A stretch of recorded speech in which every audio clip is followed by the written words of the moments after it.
You don't understand, sir. They'll kill me if I do. And I'll kill you if you don't.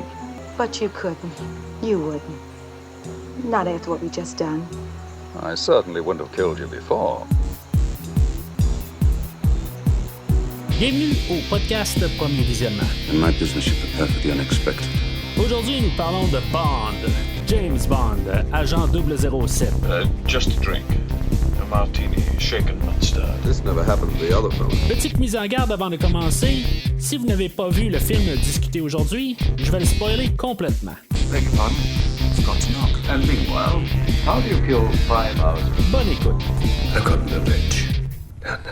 Bienvenue à San Monique. Aujourd'hui, nous parlons de Vivre et laisser mourir, sorti en 1973 et réalisé par Guy Hamilton, avec Roger Moore, Jane Seymour, Clifton James, Julius Harris, Gloria Henry et Yaphet Kotto. Je suis Mathieu, mais dans le fond, mon nom on s'en fout, là, c'est juste un nom pour placer sur une pierre tombale.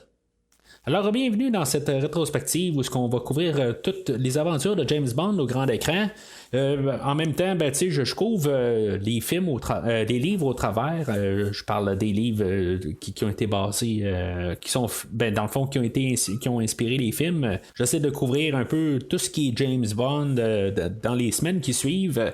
La rétrospective, on s'en va vers le 28e film de la série. Techniquement, c'est le 25e film, mais on a 3 films qui ne sont pas officiels, si on veut. On a un film qui est un remake. On a 2 autres films là-dedans. On a un téléfilm de Casino Royale de 1954. Et on a un genre de remake, ou en tout cas un film qui a comme un peu exploité le succès de James Bond là, en 1967, qui était le film de Casino Royale, qui était une parodie là, des films là, d'agents secrets. Puis que, en tout cas, c'était l'air du temps. Là, dans la rétrospective, on est rendu à l'épisode 0010. C'est le premier film avec Roger Moore. On est en 1973. Sean Connery a laissé sa place. Il ne reviendra plus dans le monde officiel de James Bond. Il va revenir pour un dernier film dans quelques semaines. Si vous voulez voir, dans le fond, dans combien de temps qu'il va être... quand on va parler du prochain film avec Connery, ou dans le fond, tout voir la rétrospective là, de 28 films qu'on va couvrir au courant des prochaines semaines, rendez-vous sur premiervisionnement.com où vous allez pouvoir voir tous les films là, de la rétrospective de James Bond. Puis en même temps, vous allez pouvoir voir toutes les autres rétrospectives là, que j'ai couvertes au courant là, des presque 3 années du podcast, là, dont les Rambo, les Transformers, la série Terminator... ainsi que des séries que je suis en train de couvrir présentement, comme des films qui sont inspirés là, de l'univers des DC Comics, les Superman, les Batman, les Green Lantern, en tout cas tout ce qui est DC Comics, les films à partir du film de 1951 de Superman. C'est une rétrospective là, qui est en cours en même temps que celle-là des James Bond. On est rendu quand même assez loin dans cette rétrospective-là, mais sur premiervisionnement.com, vous pouvez voir tout ce qui est... vous pouvez aller chercher là, dans le fond là, toutes ces rétrospectives-là. Mais c'est ça, en tout cas, je disais, pour Sean Connery, lui, dans le fond, il a quitté la franchise.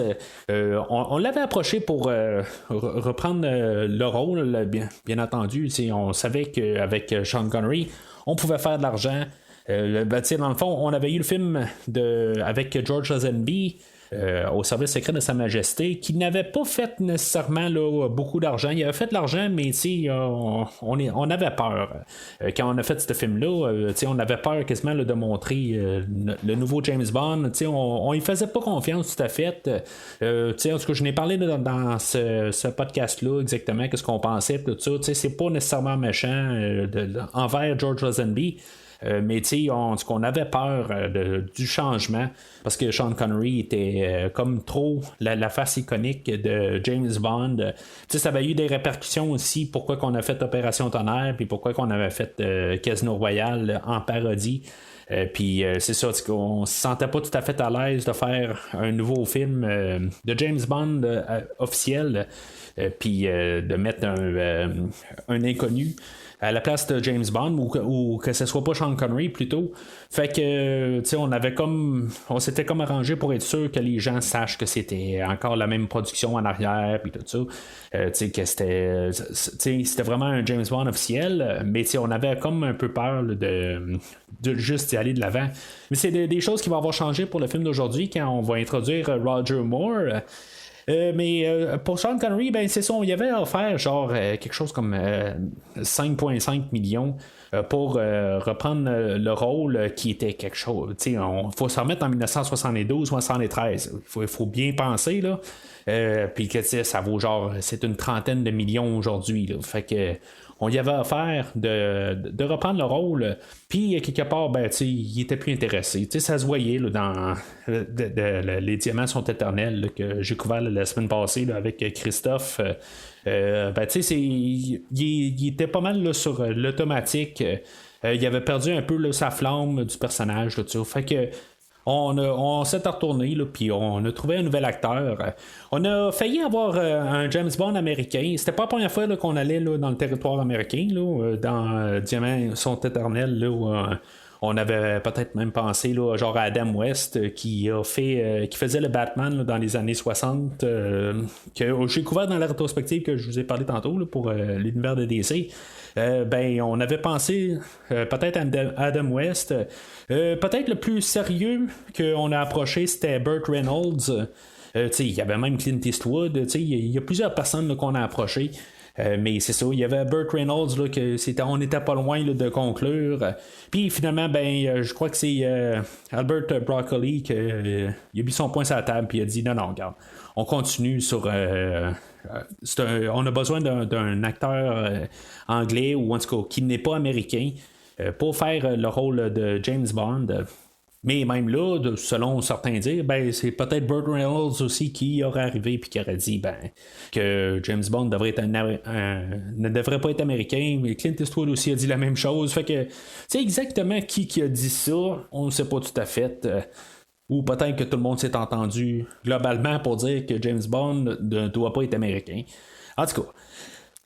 Alors, c'est là où entre Roger Moore, ce que on avait déjà pressenti peut-être que on aurait pu lui donner le rôle bien avant. On parle de peut-être pour Dr. No. C'était un nom qu'il avait apparu, mais puis que je pense que même Ian Fleming, l'auteur de James Bond sur papier, là, qui fait les livres, il était d'accord un peu sur Roger Moore, mais les producteurs sont partis sur d'autres, sur Sean Connery finalement. Mais en tout cas, c'est des noms qui ont voyagé. Comme Timothy Dalton qui va apparaître là, un peu plus tard dans la rétrospective, qu'il était déjà pressenti à cette étape-là en 1973 pour prendre le rôle. Puis finalement, ça va aller juste en 1987 avec Tuer n'est pas joué. Mais en tout cas, là, c'est Roger Moore qui était célèbre pour quelques petits films, mais surtout pour le petit écran là, où il faisait là, le personnage du saint dans la série télévisée du même nom. Et encore une fois, on va ramener le réalisateur de Goldfinger, Guy Hamilton, que lui avait réalisé Diamonds Are Forever aussi, là, les Diamants sont éternels la dernière fois. C'est lui qu'on apporte pour nous introduire notre nouveau James Bond.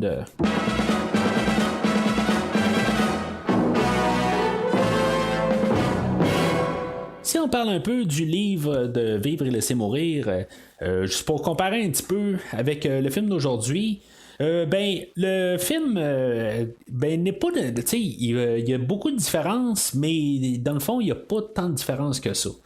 Je vais m'expliquer. Dans le fond, on va avoir James Bond qui va être comme à la poursuite de Monsieur Big, qui n'aura pas le nom là, de Kananga qu'on a dans le film, mais qu'il est juste vraiment comme le personnage là, de gangster qui a comme son réseau, puis c'est à peu près juste ça. Puis que dans le fond, on va remplacer un peu l'héroïne là, par des pièces d'or qui a été trouvées, en tout cas qui va marchander un peu, puis qui va faire un peu de genre de contrebande avec ça. Il va y avoir le personnage là, de Felix Leiter qui va apparaître pas mal au courant du livre. Puis il va être pas mal plus imposant que dans le film qu'on a au final. Sauf que sa tournure va être assez tragique dans le livre comparé au film.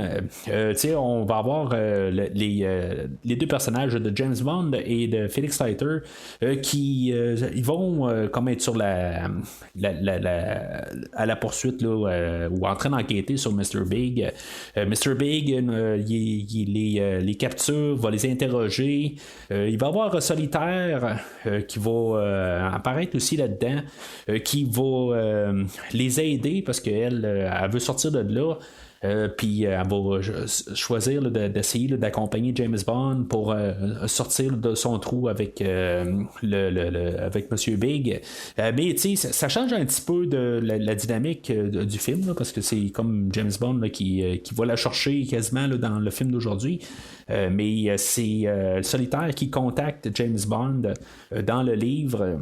Puis quand elle va se sauver avec James Bond, ben une fois que Monsieur Big va les rattraper, il va réussir aussi à tendre un piège là, à Felix Leiter, puis finalement l'envoyer se faire manger par des requins. C'est une scène qui va avoir été reprise là, dans le fond dans un film qu'on va parler là, beaucoup plus tard. Mais en tout cas, je veux pas spoiler nécessairement là, si maintenant vous avez pas vu le James Bond en question. Fait que c'est quelque chose qui va avoir été repris là, dans un autre film plus loin. À la suite de ça, James Bond va vouloir aller comme un peu régler le plan avec Monsieur Big, si on veut. Puis c'est là qu'on va voir, il va aller en Jamaïque et il va faire la rencontre du personnage de Quarel, que dans le film d'aujourd'hui, on va voir Quarel Junior. Mais dans le livre, c'est parce qu'il faut pas oublier que le livre est le deuxième livre de les aventures de James Bond. Il y avait Casino Royale, puis après ça, c'est Vivre et laisser mourir. Puis que même Vivre et laisser mourir a été fini d'être écrit avant l'apparition de Casino Royale. Fait que ça change pas vraiment avec les choses, mais il n'y a pas eu nécessairement là, d'impact sur la manière qui a été écrit. Peut-être que si mettons Casino Royale serait sorti avant, peut-être que la tournure pour Felix Leiter aurait été changée un peu, tout ça, ça aurait peut-être influencé avec les critiques, tout ça, mais du coup, peu importe. Fait que on a eu l'introduction là, de Quarel pas mal dans ce livre-là, tandis que dans l'univers des films, on a eu l'introduction de ce personnage-là dans Dr. No. Qui était la deuxième fois qu'on le voyait dans les livres. Puis finalement, c'est ça, il mourait dans la version là, du livre, puis comme qu'il meurt là, dans le film.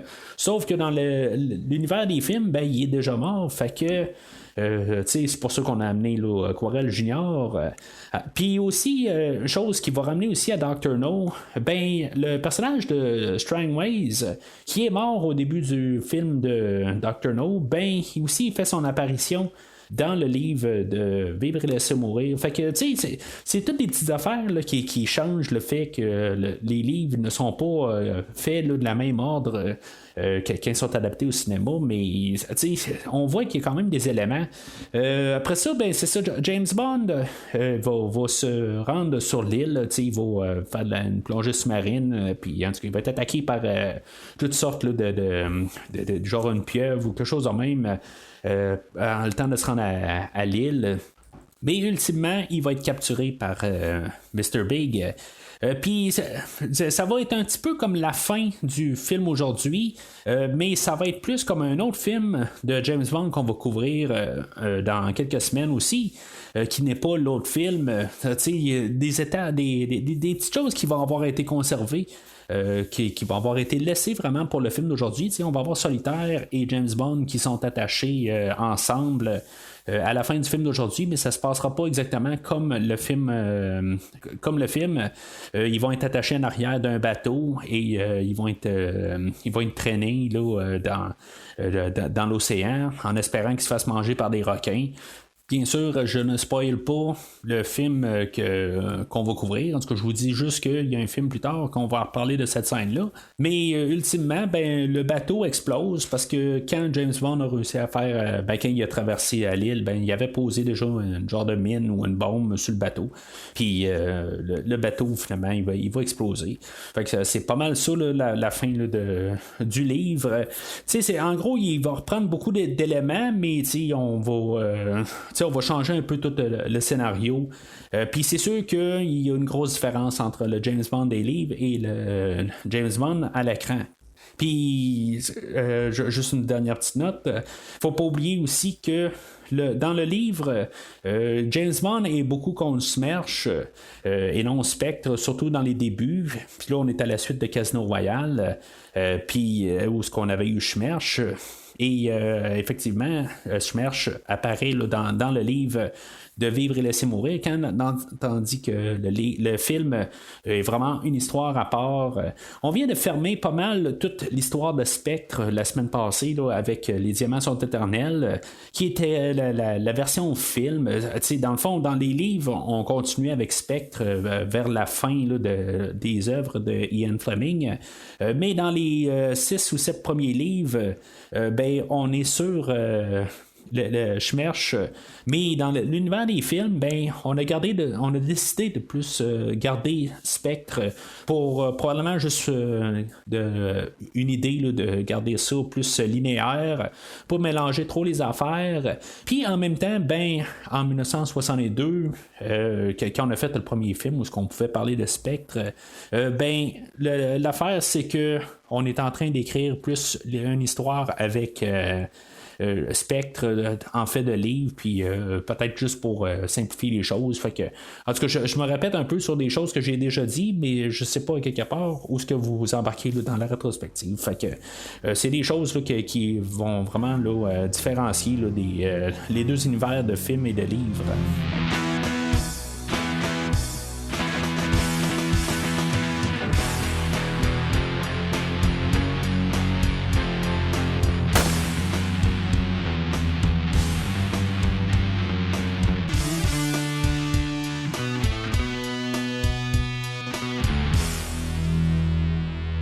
Alors, le film ouvre, on a peut-être un nouveau James Bond, on n'a pas, on a comme le spotlight là, qui se promène, mais contrairement avec George Lazenby, où on voulait tout de suite nous mettre les producteurs au travers, tout ça, on avait comme un peu une drôle d'ouverture, là, on est intervenu comme vraiment quelque chose de traditionnel, pareil comme qu'on faisait là, avec Sean Connery là, dans les derniers coups. On voit que c'est Roger Moore maintenant qui a pris le rôle. Puis on n'a pas de chapeau. On a juste Roger Moore là, qui va nous tirer à l'écran. Il y a une drôle de posture, là, en tout cas dans ma manière de voir ça. En tout cas, c'est sa manière de nous tirer dessus. Puis c'est correct, en tout cas, moi je suis toujours dedans à chaque fois que je vois juste la scène du gun barrel, l'œil du pistolet. Là, fait que, en tout cas, je suis toujours allumé là, quand je vois cette scène-là, ça me met dedans. C'est juste que je trouve que la posture à Roger Moore est quand même un peu étrange. Un petit peu. Il y a une manière là, qui prend sa position là, que j'ai toujours trouvé bizarre. Dans la scène pré-générique, on va avoir 3 personnages qui vont se faire tuer. On a Daz, que lui, qui est aux Nations Unies. Puis dans le fond en plein là, conférence là, avec plusieurs autres pays, puis il va être électrocuté là. Je sais pas exactement comment ça peut fonctionner là. On passe de l'électricité là, par l'interphone là. En tout cas je sais pas exactement comment ça peut fonctionner, mais en tout cas il y a Daz qui se fait assassiner là. En même temps, à la Nouvelle-Orléans, on a le personnage de Hamilton. Je sais pas si c'était comme un clin d'œil au réalisateur Guy Hamilton. Mais en tout cas, lui se fait tuer là, par une genre de cérémonie d'enterrement. Puis, en tout cas, c'est quand même assez intéressant, là, comme. Ça fait peur un peu, honnêtement. Là, tu te dis que t'es dans un coin, puis tout d'un coup, je veux dire, tout le monde alentour est dans le coup. Puis, tu sais, ça va être beaucoup ça là, pendant tout le film, mais tu sais, ça fait juste créer comme une ambiance un peu sombre un peu. Là. Du coup, je trouve que c'est juste ce petit bout-là dans les trois meurtres. C'est peut-être celui-là que j'aime un peu le plus parce que c'est comme ça donne une idée là, que il n'y a pas de sécurité. Tu es en pleine rue, puis tout d'un coup, comme tout le monde est dedans. Puis tout le monde est pour de tuer là, l'agent qui est sur place, là, en tout cas. Fait que il y a ce meurtre-là de Hamilton, et aussi on a Baines, que lui, il est déjà attaché sur un poteau, puis un genre de rituel où finalement, il va se faire mordre par un serpent, puis ça va terminer là. Ce qui est quand même assez drôle avec le pré-générique, c'est qu'on n'a pas de Roger Moore du tout. On n'a pas eu notre James Bond. Il n'y a pas eu de choses bien héroïques. Pour commencer, pour nous le montrer là, à l'écran. Je vais parler de Roger Moore dans quelques minutes, parce que là, on va parler, dans le fond, de la toune principale du film, la toune thème. Live and Let Die, écrit par Paul McCartney and Wings.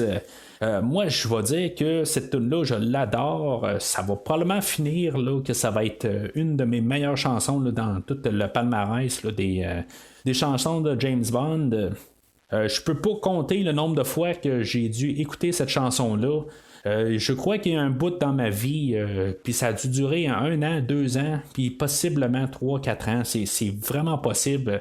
J'ai dû écouter cette tune-là en boucle.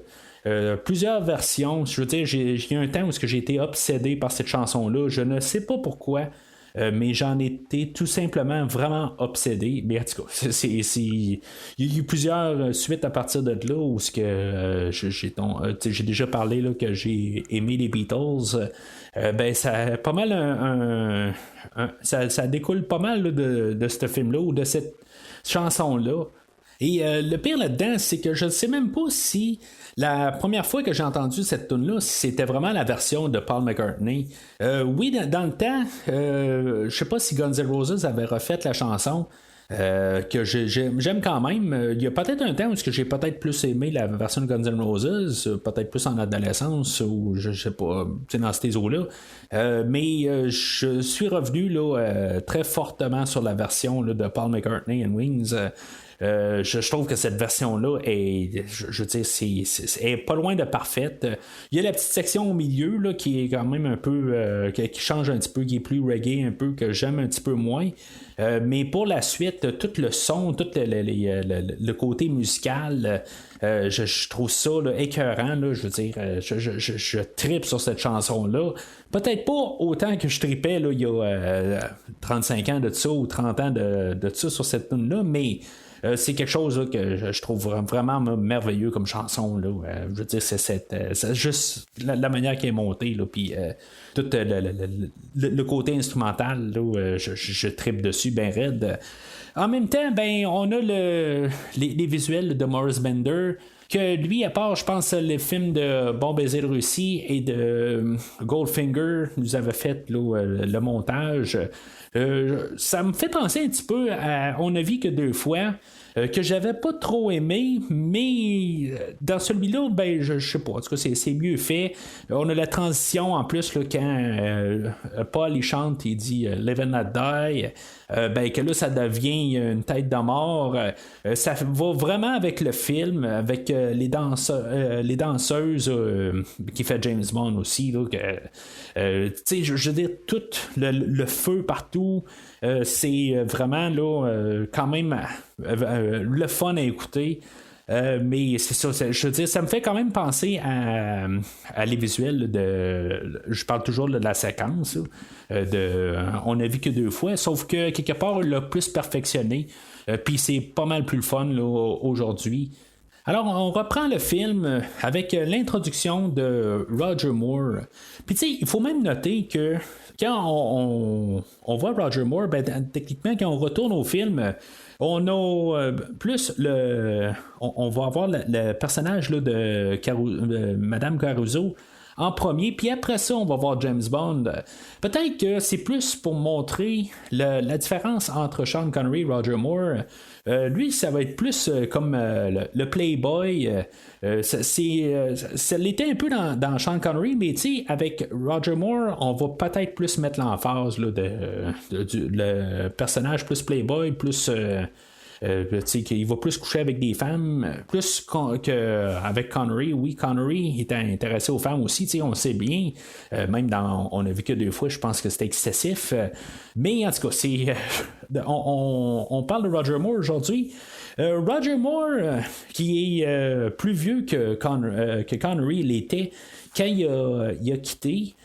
C'était un peu ça aussi. Sean Connery se trouvait un peu vieux pour le rôle, mais en tout cas, on l'avait approché quand même pour faire d'autres films. Mais Connery a quitté à 41 ans, puis Roger Moore est déjà à 46 ans.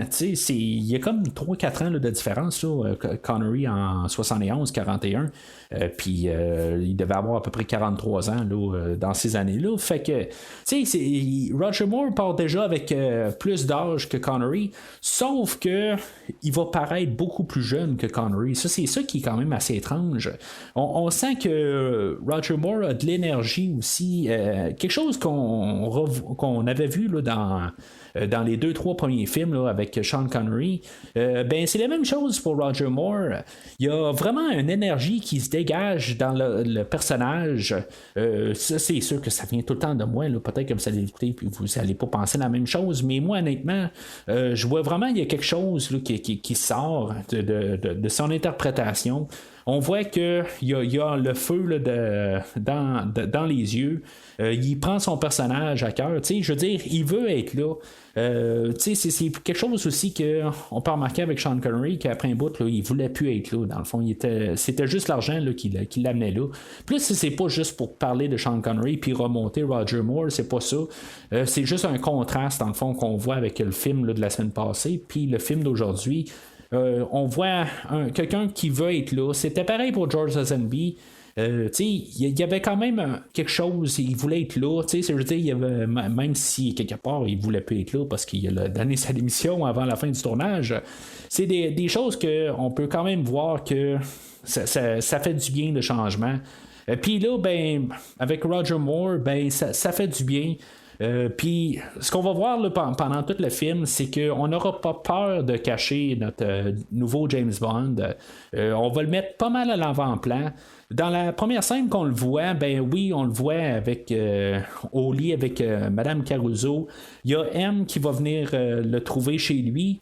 Je crois que c'est la 2e fois qu'on voit la maison à James Bond. C'est bien rare qu'on voit ça. La structure de la maison, on dirait que ça a l'air d'être vraiment une petite maison, là, mais en tout cas, ça, c'est autre chose. Je pense qu'on veut montrer que ce Roger Moore-là est quand même... il y a des ressources par lui-même, quasiment. On va faire la mention de Q, mais je crois que Desmond Llewellyn était occupé à faire autre chose. Il était en train de faire la promotion d'un autre film, quelque chose de même. Il ne pouvait pas se trouver là, dans le film d'aujourd'hui. C'est une bonne chose, c'est une mauvaise chose. Je crois que ça change pas vraiment. On avait une montre à donner à Roger Moore, puis je pense que d'un côté, c'est une bonne affaire. On nous montre un nouveau James Bond, puis c'est lui qui va mener le film. On essaie de reprendre là, des petits éléments. Là, on va voir M au début, puis après ça, on va voir Miss Moneypenny tout de suite après. On nous rembarque dans l'univers, mais on donne vraiment là, Roger, notre James Bond, on lui donne l'avant-plan. On n'essaye pas trop là, de cacher le fait qu'on a un nouveau Bond, mais c'est sûr que il n'y a aucune ressemblance là, entre Roger Moore et Sean Connery, tandis qu'avec George Lazenby, on avait essayé là, de trouver quelqu'un qui ressemblait à Sean Connery aussi. Là. On avait essayé de trouver un clone. Là, on trouve pas un clone. On essaie vraiment là, de partir là, dans une nouvelle direction. Puis ça, c'est j'ai laissé tomber quelque chose tantôt aussi là, dans la scène là, du baril de fusil là, au début, là, où l'œil du fusil. ben, on a Roger Moore qui a pas de chapeau. Tu sais, toutes des petites affaires, mais c'est sûr que les temps ont changé aussi. On est en 73, là. Les chapeaux sont un petit peu moins de coutume. En tout cas, c'est à savoir pourquoi on n'est pas viré aux calottes là, quelques années plus tard, là, mais c'est autre chose. Un peu plus tard, Roger Moore, oui, va dire le Bond de James Bond, mais ça va être pas mal une des seules affaires qu'on va pouvoir comparer directement avec Sean Connery, parce que, tu sais, il prendra pas là, de vodka martini, tu sais, il va prendre, je pense, c'est juste du whisky. Un peu plus tard dans le film, tu sais, il y a des choses là, qu'on veut juste comme pas trop référencer le Sean Connery, ben le James Bond de Sean Connery. Puis, tu sais, c'est juste tout subtil, mais en même temps, ben ça donne que on a un James Bond qui est carrément à part. On a des mêmes bases, mais on a une autre vision de la chose. On n'essaie pas là, de comme morpher les je sais pas si morpher c'est un bon mot, mais c'est juste de prendre les mêmes films de Sean Connery. Puis oui, c'est comme le même personnage, mais maintenant, on a une nouvelle mouture, on l'a comme changé un petit peu, mais c'est les mêmes bases. Puis là, c'est la version avec Roger Moore. Petite chose intéressante en parlant de Roger Moore, si vous écoutez, ben, vous comprenez l'anglais aussi, si maintenant vous écoutez le film sur DVD ou Blu-ray, ben il y a un commentaire audio pour chaque film où ce que lui il a fait le James Bond. Puis ça commence avec Vivre et laisser mourir, bien sûr, jusqu'à Dangereusement Vôtre. Ben, tous les films, il fait un commentaire audio sur chaque film. Je trouve ça vraiment le fun. J'aurais aimé ça que, tu sais, pour le fun, que tous les acteurs qui ont fait James Bond puissent avoir fait ça, mais il y a juste Roger Moore là, qui a pris son temps pour faire ça. Faut croire, ben, c'est sûr qu'il a été payé pour faire ça, là, mais il a quand même pris le temps pour le faire. Mais juste anecdote sur ça, ben, le temps que quand ça a été fait, là, ces enregistrements-là, il était ambassadeur là, pour l'UNICEF, que j'imagine qu'il pouvait se servir là, de son personnage de James Bond à quelque part là, pour faire sa publicité et tout ça. Ben, c'est possible que c'est à partir de là ben, qu'il est embarqué un peu plus. Je vais dire, moi j'ai rencontré M. Roger Moore, j'ai même des photos que je vais probablement publier là, sur le site ces jours-ci, dans le fond, là, pour comme montrer là, mes souvenirs avec. Fait que, tu sais, je l'ai rencontré dans ces temps-là, puis justement, ben. Où ce que je l'ai rencontré, ben, on faisait beaucoup là, de publicité sur James Bond. C'était, je pense, en 2006. C'était juste quelques mois avant que Casino Royale sorte. Puis c'est ça, il y avait beaucoup là, de publicité sur James Bond. Fait que, d'après moi, tout a été fait dans ces temps-là, mais on voyait là, qu'il embrassait pas mal là, son personnage de James Bond, même si ça faisait pas loin de 20 ans là, qu'il avait raccroché de son Walter PPK là, en tout cas. Fait que c'est juste je mets cette anecdote là il fallait que je le dise tout court. Alors, dans l'introduction, ben c'est ça, on a eu l'introduction là, de où ce que James Bond va ramasser la montre de Q, dans le fond, c'est juste pour qu'on sache qu'il y a un gadget, puis c'est pas mal le seul gadget qu'il y a, là, c'est la montre. Il va y avoir Moneypenny aussi qu'on va voir. Ce qui est le fun quand même, là, avec, mettons, quand on parlait de George Lazenby, puis Lois Maxwell, l'actrice qui fait Moneypenny, ben, tu sais, on pouvait sentir qu'il y avait quelque chose, un petit malaise, quelque chose de même. Tu sais, c'était pas aussi à l'aise que avec Sean Connery. Mais on voit que les deux acteurs sont quand même un petit peu à l'aise. Ils font pas nécessairement le même flirting qu'ils font qu'on avait vu avec Sean Connery, parce qu'en même temps, ben il y a quelqu'un d'autre là, qui est dans la maison de James Bond, fait que c'est peut-être inapproprié, mais les deux acteurs se connaissaient déjà. Là, ils ont fait là, deux classes là, en drame ensemble. Fait que c'est quelque chose aussi que je pense que ça ça va aider là, pour toute la chimie là, des personnages de base de l'univers de James Bond avec Moneypenny et James Bond. Mais il y a Bernard Lee qui fait M, qui commençait à être malade, fait que lui, il va nous laisser là, bientôt. Je crois que même sa femme était morte il n'y a pas longtemps là, avant le tournage, tout ça. Là, fait que c'est bien plate pour lui, là, mais c'est ça commençait à mal aller là, de son côté. Puis dans les semaines là, qui vont suivre, ben, on va parler d'un film que finalement ben, il sera plus là. Mais en tout cas, on n'est pas rendu là. Bond va être envoyé à New York pour essayer de savoir, dans le fond, qu'est-ce qui s'est passé là, avec les 3 officiers là, ou les agents qui se sont fait tuer au début du film. Puis, en tout cas, là, on veut l'envoyer là, à San Monique éventuellement. On va l'envoyer à New York pour aller rencontrer là, Felix Leiter, que cette fois-là, ben, il est interprété par David Edison, que ça va être le seul Felix Leiter qui va reprendre le rôle plus qu'une fois. Ben, en tout cas, avant un bon bout, là, avant qu'on ait comme le guillemets reboot avec Daniel Craig, ben, dans tous les films, là, c'est le seul Felix Leiter là, qui a pris le rôle. Je suis comme un petit peu entre deux. Quand on va la voir, là, quand il va prendre son rôle plus tard, je pense que je vais l'aimer mieux. Mais dans le film d'aujourd'hui, il y a des drôles de réactions un peu.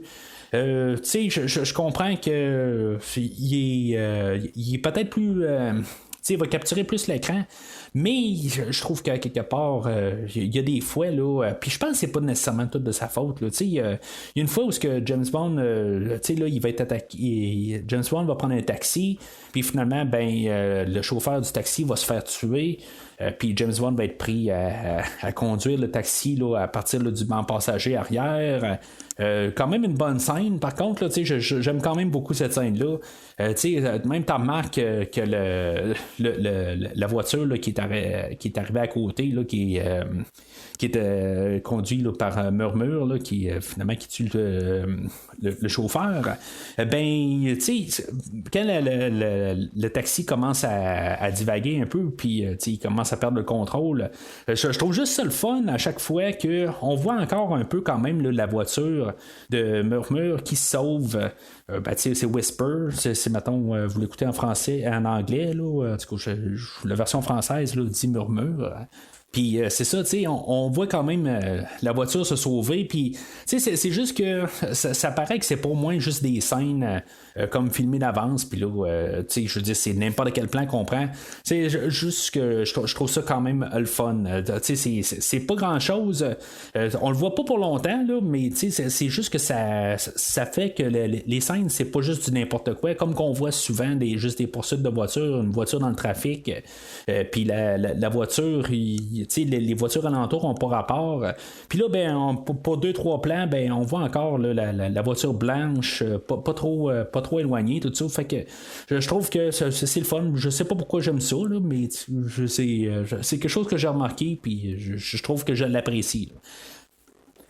Fait que James Bond réussit à arrêter la voiture en rentrant dans une autre voiture. Du coup, pourquoi il n'a pas passé par le windshield en avant?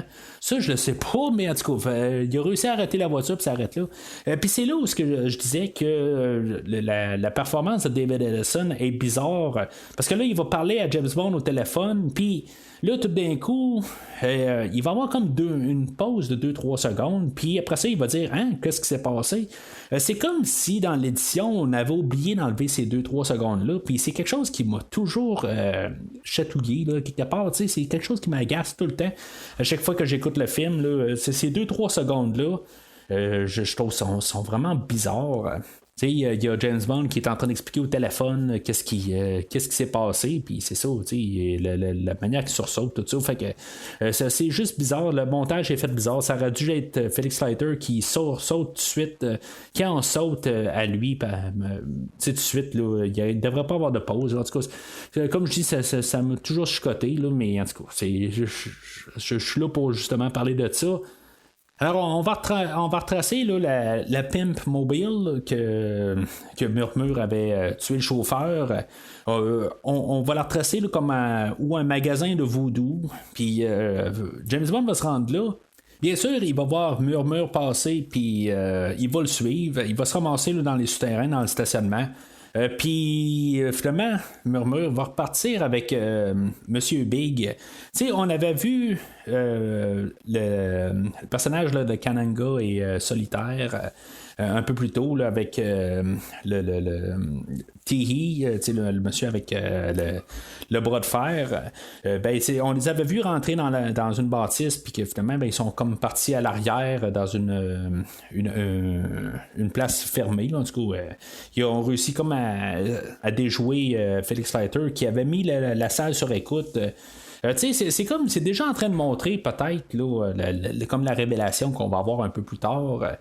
C'est ce que je vais en parler là, un peu tantôt, là, mais on est déjà en train là, de montrer là, quelque chose de louche un peu. Que les personnages, tout d'un coup, ils disparaissent, puis là, tout d'un coup, on est supposé de penser qu'il y a deux personnages. Je trouve que ce film-là, là, dans toute là, la manière qu'il va vouloir essayer de jouer avec Monsieur Big et Kananga, que ces deux personnages va pas vraiment bien le faire. Ça va être un des gros défauts du film, là, qu'on va essayer là, de nous mettre que ces deux personnages différents, mais on nous l'a quasiment montré d'en face. Il y a Solitaire qui repart avec Monsieur Big. C'est quoi le rapport? Là? Après ça, tu nous dis que c'est un autre personnage, mais c'est ça. Ça paraît pas trop. Là, fait que c'est vraiment bizarre. Alors, Bond, il va prendre un taxi pour suivre Monsieur Big. Puis il va se rendre un genre de restaurant, là, le Fillet of Soul. Pendant ce temps-là, on va entendre la tune thème de James Bond. Puis c'est là que je vais en profiter pour parler là, du compositeur du film. C'est la première fois qu'on a un nouveau compositeur pour le film depuis le début de la rétrospective. Dans les films officiels de James Bond, je vais juste bien noter. On n'a pas John Barry. John Barry est occupé là, à faire un autre projet de film, je crois. On a George Martin, que lui c'était le producteur là, des Beatles pendant presque toute la carrière, à part un album qu'il n'a pas fait, mais c'est lui qui fait là, la musique d'aujourd'hui. Ça va être quelque chose de quand même assez différent de ce que John Barry nous a présenté là, dans les derniers films. Il va pas nécessairement, il va pas trop arriver puis vouloir faire quelque chose de totalement différent. Ça va rester quand même là, dans le même créneau. Ça va jouer bien avec les choses de John Barry. Mais il va avoir quand même un son approprié à la trame sonore.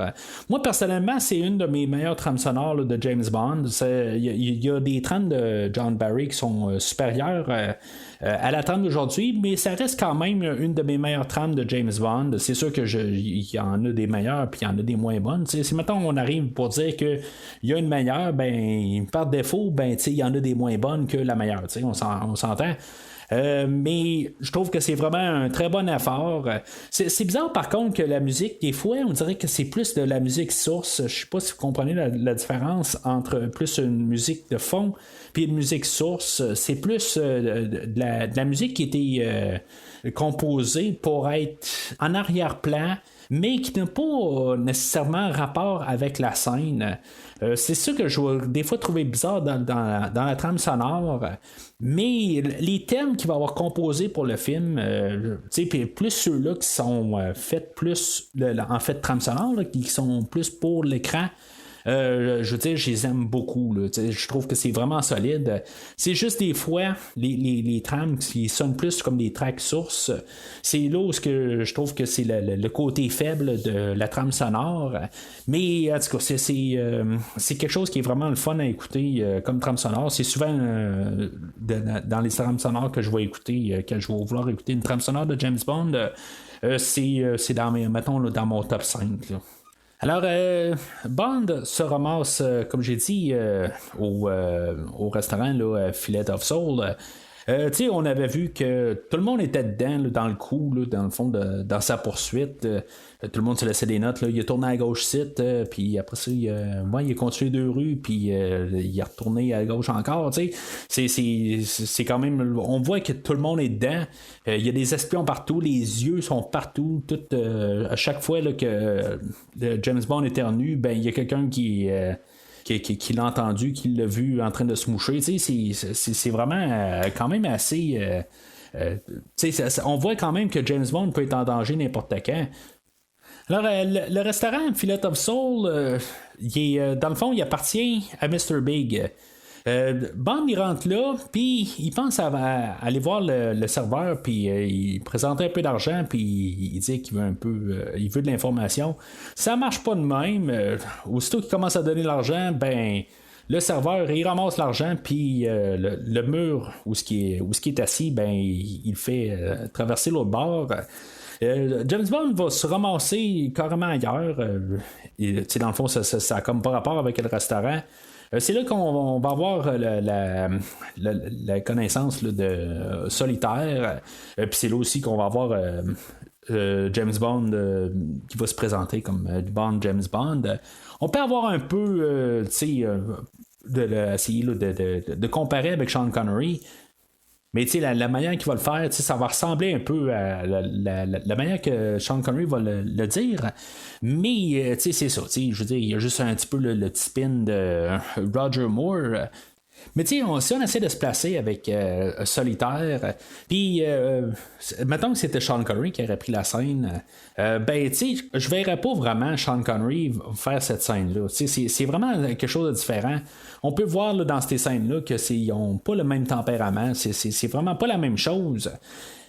Oui, Sean Connery aurait probablement flirté avec Solitaire, mais ça aurait pas mal arrêté là. Je pense qu'il n'aurait pas essayé de. Il n'y aurait pas eu de choses de cartes, des affaires de même. Là. Ça n'aurait pas marché là, avec Sean Connery. Sauf que ça marche très bien avec Roger Moore. Puis c'est là aussi qu'on voit là, comme le pouvoir là, des cartes à Solitaire. Elle, dans le fond, elle peut voir comme l'avenir avec les cartes. C'est ça qui est drôle un peu de ce James Bond-là, c'est qu'il y a comme un côté mystère ou il y a un surnaturel sur ce film-là. Puis on est comme introduit un peu avec cette scène-là. Quand il y avait James Bond qui voyageait en avion au début, on avait vu Solitaire qui jouait avec les cartes. Puis c'est ça, là on la voit dans le fond là, en pleine action. Puis c'est ça, je veux dire, c'est-tu de la magie, c'est pas de la magie, c'est comme on frôle un peu le surnaturel, puis je pense que ça va être pas mal le seul James Bond où on va aller dans ce territoire-là. Mais c'est pas dans l'extrême, mais on peut se poser des questions, voir, si mettons, on est-tu allé dans le surnaturel, on ne l'est pas, tout ça, c'est vraiment, on a pris des risques là, dans le film d'aujourd'hui. Dans le fond, on avait Solitaire là, qui se faisait demander là, par Teehee voir s'il était armé. Puis là, c'est ça qu'elle répond oui, il est armé. Puis c'est là qu'on on peut voir comme le super pouvoir là, de Teehee. Lui, c'est ça, il y a comme un bras en métal. Il s'est fait arracher le bras là, par un crocodile. Là. On va en parler un peu plus tard. Puis c'est ça, il y a des pinces. Fait que. Avec ses pinces, il est capable là, d'écraser tout ou de déformer là, le Walter PPK là, à James Bond.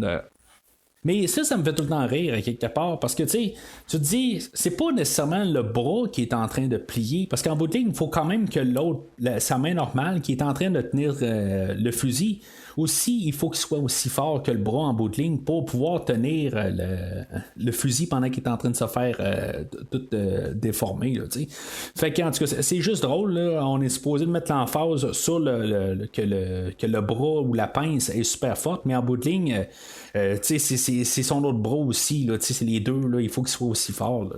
Fait que ça me laisse à me dire aussi que techniquement, là, le bras va peut-être débarquer. On sait à la fin du film là, que le bras va débarquer là, de Teehee, là, quand on saute à la fin du film. Là, je veux dire, c'est juste tenu là par on ne sait pas quoi exactement, là, mais c'est pas tenu par grand-chose parce que, en tout cas, je veux dire, on voyait pas là, de sang gicler, des affaires de même, là, mais en tout cas, c'est tout ça pour dire que c'est juste étrange un peu quand on essaie juste là, de placer un peu de logique en arrière de ça. Ben, les films de James Bond non plus, il faut pas trop placer des fois de la logique dans les choses. Il faut regarder l'écran, puis il faut pas trop se poser des questions. Je pense que c'est sûr qu'il faut toujours penser dans un film de James Bond. Si on est en train de se poser des questions, c'est que le film fait des choses mal.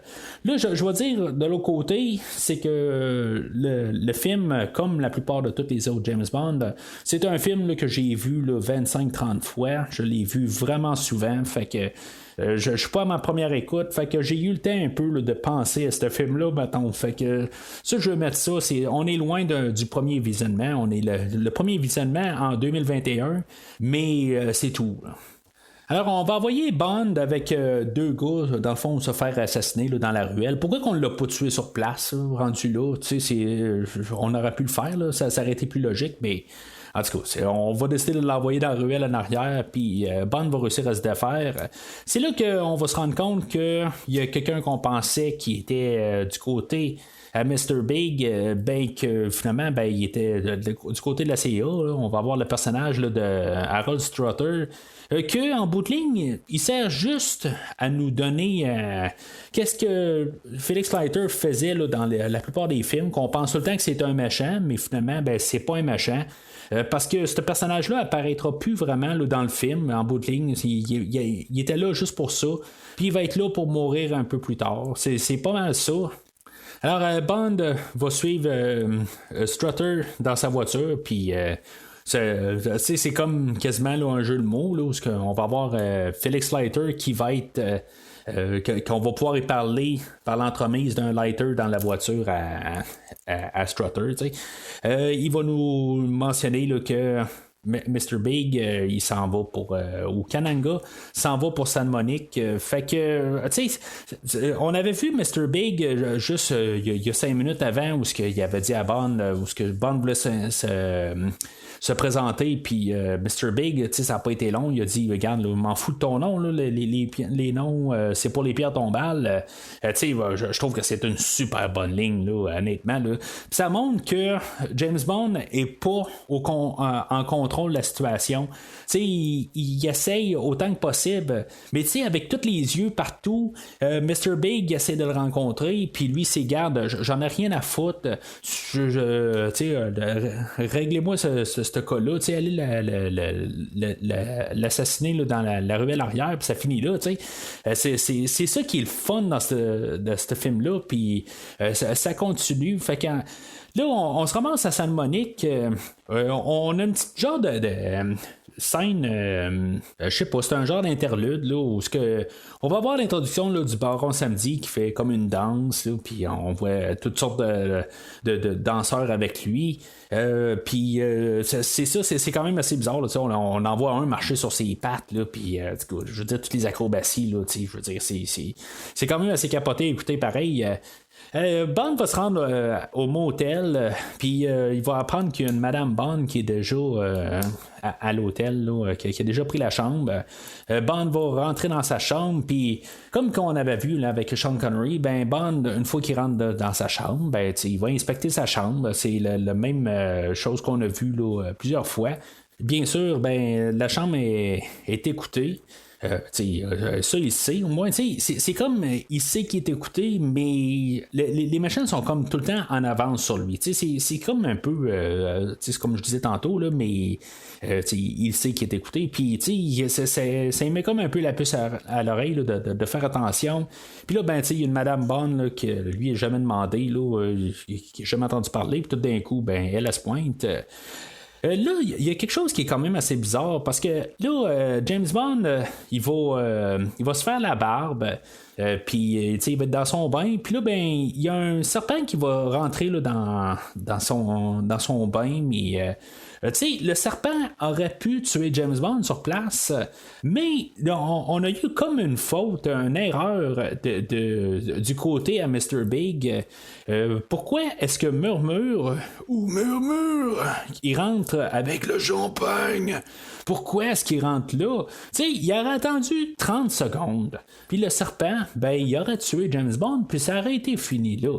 Fait que je le sais pas exactement. C'est vraiment nono. Quand t'as vu tout ce qui s'est passé là, depuis le début du film, où on tue du monde là, tout de côté sophistiqué, puis là tout d'un coup il y a juste une niaiserie de même qui fait que James Bond se sauve ou tire d'affaire parce que les méchants, ben, dans le fond, ils ont juste comme décidé là, d'arriver de même avec du champagne. Le champagne, je sais même pas s'il est empoisonné ou pas. Je sais pas. C'est juste bizarre.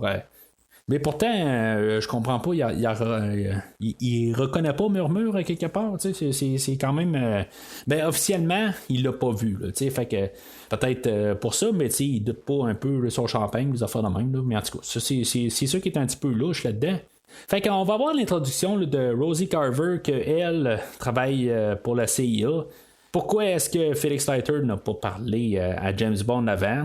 C'est quand même assez étrange, mais en tout cas, c'est ça un peu, c'est juste pour mettre un peu là, de piquant là, dans l'histoire. Elle, dans le fond, c'est sa deuxième mission. Elle avait travaillé avec Baines juste avant, que Bond est en train d'essayer de trouver, dans le fond, pourquoi que Baines est mort. Fait que il y a James Bond là-dedans qui était comme en train de trouver tout ça un petit peu louche. C'est toute la manière que c'est joué quand même subtilement avec James Bond. Puis, tu sais, le personnage là, de Rosie Carver, où est-ce qu'elle est en train de regarder dans la chambre, puis elle rentre dans une chambre, puis là elle trouve le serpent, puis là elle capote, puis là ben elle la retourne dans sa chambre, c'est ça, je pense je vous l'ai dit, dans la toilette, elle trouve le serpent. Dans sa chambre, elle trouve un chapeau. Puis là, ben, ça y fait peur. Puis là, ben, James Bond, il est là. Puis, ben là, tu sais, je sais pas ce que tu vas faire, tout ça. Puis là, elle dit, ben, James, je veux dormir avec toi, tu sais. Puis là, ben là, tu sais, je veux dire, j'ai pas le choix, tu sais. C'est comme. Tu sais, c'est comme juste le côté, là, à James Bond dans ce film-là, qui est quand même assez. Je veux pas dire qu'il est profiteur, là, mais tu sais, c'est comme. Son attitude là, pour pouvoir coucher avec quelqu'un, là, c'est de son côté. Là, des fois, là, ça fait vraiment rire. Quand on la garde juste ses expressions, tout ça, là, c'est juste ça qu'il veut. Mais je trouve que c'est pas. Ben, en tout cas, on va reparler de quelque chose tantôt, là, mais. C'est quand même pas autant là, on a vu que 2 fois il y a un petit bout là, ça a commencé à me déranger. Mais tu sais, la manière qu'on joue ça en ce moment, ben tu sais, il n'y a rien de dérangeant, c'est juste drôle là, quelque part, tu sais. Surtout quand on sait que Rosie Carver, elle est agent double, puis tu sais, elle a un agenda quelque part, fait que ça c'est juste pour rajouter là-dessus, ben on peut pardonner James Bond tant qu'à moi. Fait que ils vont prendre un bateau dans le fond pour se rendre à l'île où Baines a été tué. C'est là qu'on va avoir l'introduction là, de Quarel Junior. Moi je me dis d'un autre côté, pourquoi qu'on a ramené Quarel, tu sais, si mettons on n'a pas compris que c'était Quarel Junior, quelque chose de même, tu sais, on peut quasiment être un peu mêlé là, parce que tu sais, c'est comme on va se dire ben, c'est le même personnage que dans le premier film, il est mort, tu sais. Je dirais même que j'ai écouté une couple de livres audio en préparation au podcast aujourd'hui. Puis j'ai écouté un livre écrit par Roger Moore. Puis même lui, dans son livre même, il va arriver puis il va dire que c'est le même personnage que dans Nocturno. Il ne reprendra même pas la notion que même lui-même il a dit que c'était Quarel Junior, mais en tout cas, ça porte vraiment à confusion. Pourquoi pourquoi est-ce qu'on n'aurait pas pu mettre un nouveau personnage tant qu'à ça, au lieu de ramener Quarel Junior? C'est sûr que Quarel était quand même un gros personnage dans dans le livre. Fait que, tu sais, on a dit, peut-être qu'on pourrait le ramener. Tu sais, une question là, de un peu ramener là, le livre original, tu sais, qu'on ait des liens avec. Mais Quarel est mort, tu sais, fait que moi ça m'aurait pas dérangé à quelque part. Je trouverais ça le fun par contre. Par la suite, puisqu'on l'a fait, qu'on ait ramené Quarel pour d'autres aventures plus loin, ça aurait été le fun, à quelque part, juste qu'on ait juste un lien avec le personnage de Quarel, tant qu'à ça, je veux dire, là, on voit que Quarel est bien ami avec James Bond, puis il est prêt à faire confiance n'importe quand. Mais on n'en revoit jamais ce personnage-là. Là, je vous fais un spoiler, là, ce personnage-là ne va jamais revenir. Je trouve que c'est comme une opportunité manquée. C'est pas quelque chose qui me manque énormément, mais je trouve que ça aurait été le fun de le revoir. Fait que il se ramasse sur l'île, puis Bond, il sent vraiment qu'il y a quelque chose qui marche pas avec Rosie. Fait que quelque part, il dit, regarde, là tu me dis que c'est Ben qui a été tué en haut. Mais là, tu veux qu'on aille en bas, puis en tout cas, ça marche pas tout à fait. Fait que, regarde, veux-tu qu'on aille prendre un peu de temps, on va coucher ensemble, on va s'amuser un peu, puis après ça, ben, on ira s'occuper là, de trouver Baines à partir de là, par la suite. Fait que Bond et Rosie vont se taponner un peu, mais là, il y a Rosie qui va ouvrir comme la porte, elle va dire, ah ben, quelque chose comme comment qu'elle se sent là, d'être là, puis que ça vaut pour elle. Puis là, James Bond, il réplique, ouais, mais tu sais, moi, comment que moi je me suis senti là, en me réveillant l'autre matin, puis en voyant ça aussi. Puis là, il sort la carte de la reine de coupe inversée. Il faut quasiment réécouter le film pour voir que James Bond avait reçu la carte à l'envers, mais c'est vraiment ça aussi, quand on regarde le montant, quand on regarde la manière que la scène a été filmée, il reçoit la carte à l'envers, qui veut dire dans le fond qu'il y a une traite avec James Bond.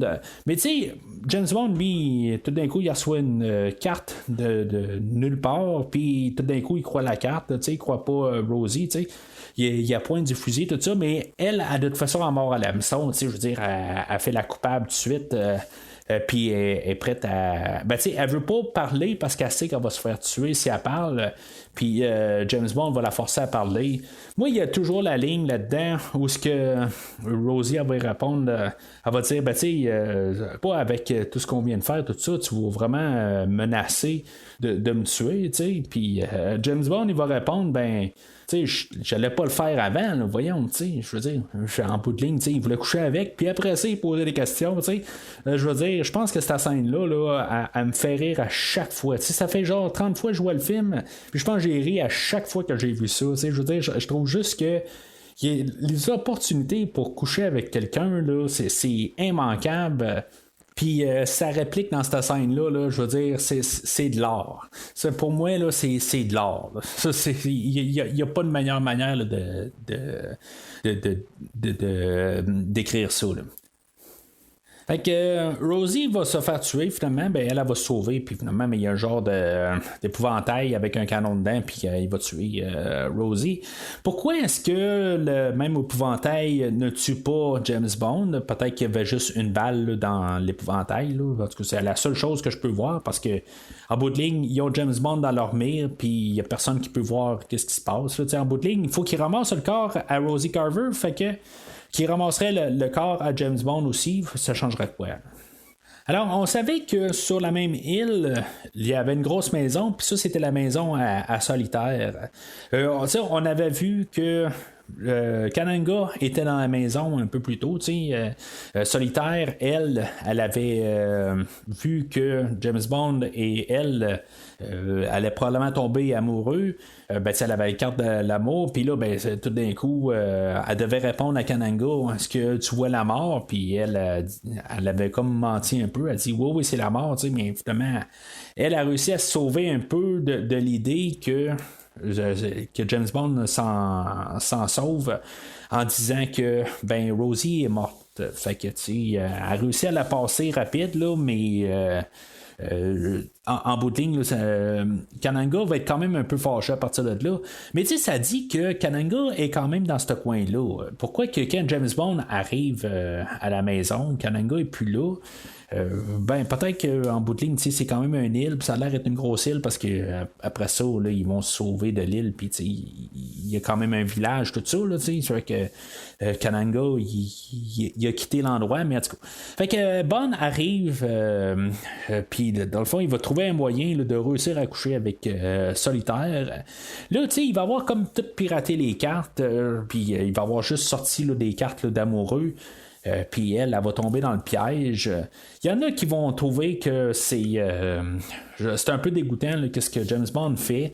Tu sais, même quand James Bond il s'en rend compte qu'il a comme enlevé les pouvoirs à Solitaire, ben tu sais, c'est du typique James Bond dans le fond. Tu sais, on s'entend que James Bond il veut savoir, il veut avoir de l'information, puis lui ben il trouve la manière d'avoir son information, c'est en couchant avec la fille puis essayer de la charmer. Ça marche pas tout à fait parce qu'elle est pas capable de dire l'information qu'il veut, mais en même temps James Bond il fait du dommage, puis on voit que quelque part il se sent pas bien là-dedans là. Je veux dire, il y a comme un petit 2 minutes là, puis oups, ça a pas marché tout à fait comme que je voulais. Elle, techniquement, elle va comme le pardonner parce que, dans le fond, il y a plusieurs fois où elle va demander à James Bond de coucher avec elle pendant le film. Ça doit être la femme où James Bond va avoir couché le plus avec. En tout cas, à date, dans tous les films, je pense il doit coucher avec elle 5-6 fois là, pendant le film. Tandis que, je veux dire, normalement, c'est une fois ou deux. Là, c'est quand même assez... c'est comme Bond a trouvé son équivalent où elle veut tout le temps coucher avec, puis James Bond, ben, il est pris avec ce problème-là, en guillemets, là, on s'entend. Fait que Solitaire a perdu ses pouvoirs, puis à partir de là, ben, elle, en perdant ses pouvoirs, ben, elle vaut plus rien pour Mr. Big. Fait que c'est là un peu que elle, il faut qu'elle trouve une solution, puis elle va se sauver avec James Bond. En se sauvant de la maison, ben, ils vont comme tomber sur des champs de drogue ou d'héroïne. Puis, en tout cas, ça va donner un peu là, des idées à James Bond là, du plan là, de Monsieur Big. Ou plutôt de Kananga, je dis Monsieur Big, là, mais en tout cas, c'est officiellement là, à Kananga. Là, il va y avoir juste une petite scène où il y a un hélicoptère qui va essayer là, de les tirer. Ça marchera pas. Ça fait rappeler un peu Bon baiser de Russie avec l'hélicoptère là, qui a essayé de les mitrailler, mais ça marche pas. Mais ça tombe quand même assez à plat. Ils vont se rendre à un village, puis James Bond va embarquer là, dans un autobus à 2 étages. C'est là où on va commencer à avoir une scène d'action. Il faut quand même regarder là, dans tout le film, il n'y a pas beaucoup d'action. C'est un film là, qui l'histoire elle déroule, mais il n'y a pas là, nécessairement beaucoup d'action. Il y a tout le temps là, des genres de passes là, où Bond va tomber là, dans un piège, des affaires de même. Il y a beaucoup d'affaires de même, mais c'est tout. Là. De l'action, il n'y en a pas. Ce qui est quand même assez capoté d'un côté, c'est que l'actrice qui fait Solitaire, Jane Seymour, elle va avoir été dans l'autobus, puis celui qui conduit, ben, c'est pas Roger Moore, c'est un cascadeur, tu sais. C'est juste un peu plate pour elle, tu sais, dans la documentation que j'ai lue ou j'ai écouté, là, j'écoute des livres audio, j'écoute toutes sortes d'affaires, là, pour me préparer au podcast. Puis elle, dans ses propres mots, ben, tu sais, elle n'a pas nécessairement là, trippé sur l'expérience parce qu'en bout de ligne, on l'envoie dans un autobus pour faire des cascades, mais tu sais. Roger Moore, lui, il n'a pas besoin de faire ça. Il n'y a pas de danger du tout pour sa vie, mais elle, l'autobus va faire une coupe d'affaires, toutes sortes de cascades, puis elle doit être là. Quand en bout de ligne, ben, elle n'a pas nécessairement besoin d'être là. On n'a pas là, de gros plans sur sa face. Il y a peut-être un plan où on peut voir qu'elle a comme la tête sortie. C'est quasiment pour montrer que c'est elle en arrière, puis que quelque part, ça valait la peine qu'elle soit là, mais à part de ça, ça aurait pu être quelqu'un d'autre là, qui la remplace, puis ça n'aurait rien changé. La poursuite est quand même le fun pareil. Ça va être pas mal une genre de poursuite à la Roger Moore. Ce qu'on va voir là, dans toute la rétrospective, là, c'est des poursuites là, dans ce style-là. James Bond prend un véhicule, puis on va un peu démolir le véhicule, puis que ce soit de la police, que ce soit n'importe qui poursuit, là, c'est un peu du n'importe quoi. Comme là, l'autobus, le deuxième étage va se faire ramasser là, par un avion, par un avion. Ça, c'est plus loin, ça. Il va se faire ramasser par un viaduc, puis le taux de police va rentrer là, dans la partie du haut qui est tombée à terre, tout ça. C'est juste un petit peu. Ça fait sourire un peu. C'est quand même le fun. C'est ça qui est important, dans le fond, c'est qu'on s'amuse en écoutant le film. Fait que l'autobus, elle va se rendre directement au quai, puis on va reprendre le bateau carrément là, pour quitter l'endroit. On va se ramasser à la Nouvelle-Orléans, parce que on va aller trouver le prochain l'élément là, où il y a Hamilton qui s'est fait tuer un peu plus tôt. Mais tout de suite en partant de l'aéroport, ils vont embarquer dans un taxi, puis c'est le mauvais taxi. C'est le même chauffeur qui avait conduit James Bond un peu plus tôt, une fois qu'il était quand il était à Harlem un peu plus tôt. Puis c'est ça, lui, il va les amener à Monsieur Big, ou plutôt ses gangsters. Fait que Solitaire va être reprise, puis James Bond va devoir se sauver. Là, on va être dans un aéroport, puis James Bond va comme voler un petit avion, mais il va pas décoller. Il va avoir un élève là, qui était dans l'avion, Madame Bells. Puis tu sais, c'est un peu encore un genre de poursuite, juste pour rire un peu, où l'avion va se faire démolir. Carrément, je veux dire, on va juste utiliser l'avion juste pour comme véhicule.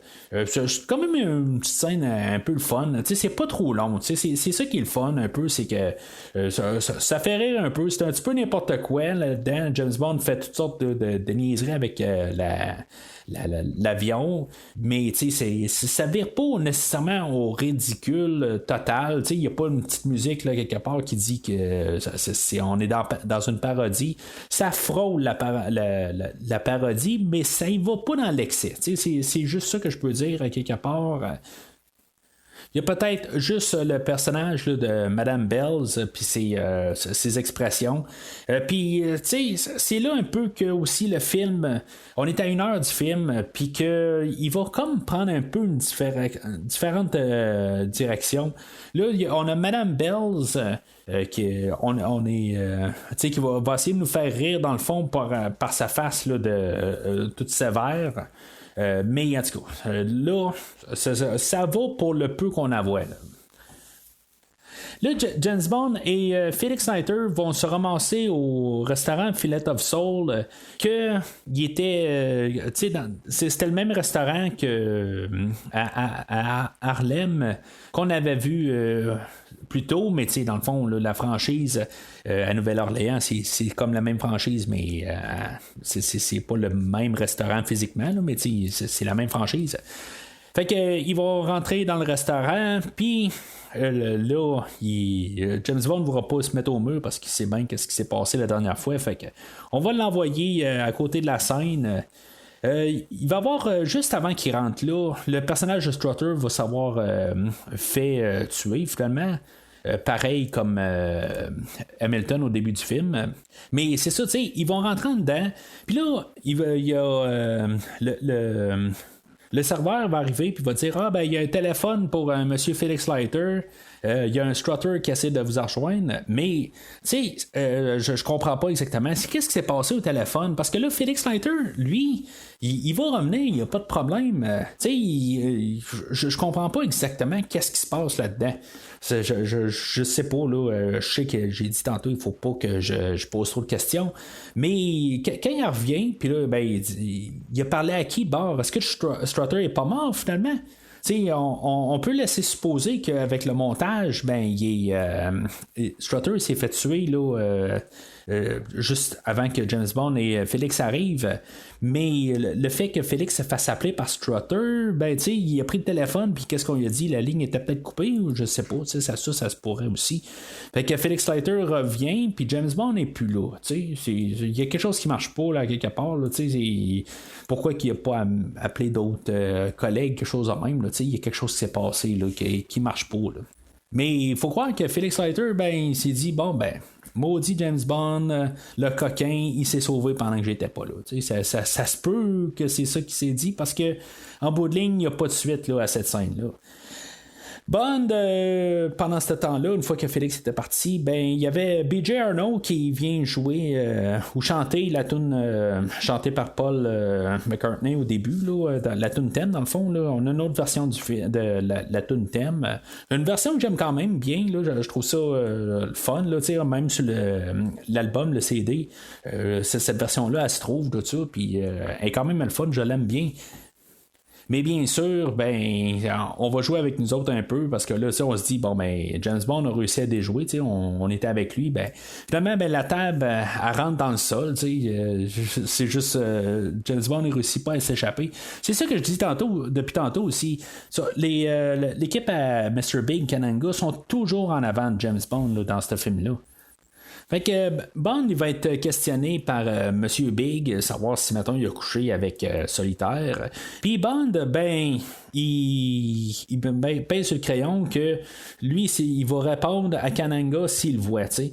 Puis c'est là que Monsieur Big va faire la révélation que Kananga et Monsieur Big, c'est la même personne. Est-ce que Bond, il sait? C'est là que j'ai un petit peu de la misère à comprendre là, dans la face à Roger Moore. Ça l'étonne-tu que c'est juste un masque? C'est là aussi que moi je me dis que ça marche pas l'affaire du masque. Moi j'ai vu ce film-là maintenant la première fois en bêta, je veux dire en 1990 à peu près. Alors peut-être les détails, je les voyais pas. Honnêtement, moi j'ai toujours pensé que c'était le même personnage, la manière que le montage du film était fait. J'avais pas remarqué que Mr. Big et Kananga étaient deux personnes. Fait qu'en bout de ligne, la révélation a toujours tombé à plat. Puis en même temps, ben, on voit quand même là, que c'est un peu la même personne. Oui, le teint de peau est pas exactement pareil, mais ça ressemble quand même pas mal. Fait que je trouve que ils l'ont pas réussi vraiment leur passe. Là. Ils n'ont pas réussi à assez distinguer les deux personnages en masse pour qu'on ait une grosse révélation. Je trouve que cette idée-là a toujours tombé à plat pour moi. Là. Même si maintenant j'essaie de me fermer le cerveau puis d'embarquer que peut-être qu'un Mr. Big et Kananga sont différents, le film, la manière qui est montée ne réussit pas à distinguer les deux personnages. Les deux, on en voit un qui rentre dans le bâtisse, puis on en voit un autre qui sort. On l'avait vu tantôt. Fait que ça marche pas tout à fait. Je trouve qu'on a perdu notre temps un peu sur toute cette histoire-là. C'est plus le côté officiel de l'histoire, peut-être, là, mais ça marche pas tout à fait, là, cette révélation-là. C'est là aussi que Bond va finalement va comme tout déduire là, c'est quoi un peu le plan à Kananga, puis Kananga il va comme élaborer dans le fond là, son plan lui c'est rendre les gens accros à l'héroïne, puis il va la donner gratuitement, il fait pousser beaucoup de drogue, puis c'est ça, en étant comme en la donnant gratuitement, ben les gens vont en prendre, vont en consommer, tout ça, puis tous les dealers, ben eux autres, ils feront plus d'argent parce que Kananga la donne gratuitement. Mais, à quelque part, ben, quand tous les autres dealers vont avoir fait banqueroute, ben, M. Big va arriver, puis il va dire, ben, moi, je le vends à super cher, fait que, quelque part, il va avoir le monopole. Ça marche pas tout à fait, à quelque part, comment que les autres dealers vont vraiment, comme, vont faire faillite, là, à quelque part, il va toujours en avoir pareil, tout ça, mais ça marche pas tout à fait là, dans la logique des choses, mais sur la page là, puis pour le film ça fonctionne, c'est tout ce que je peux dire là-dessus.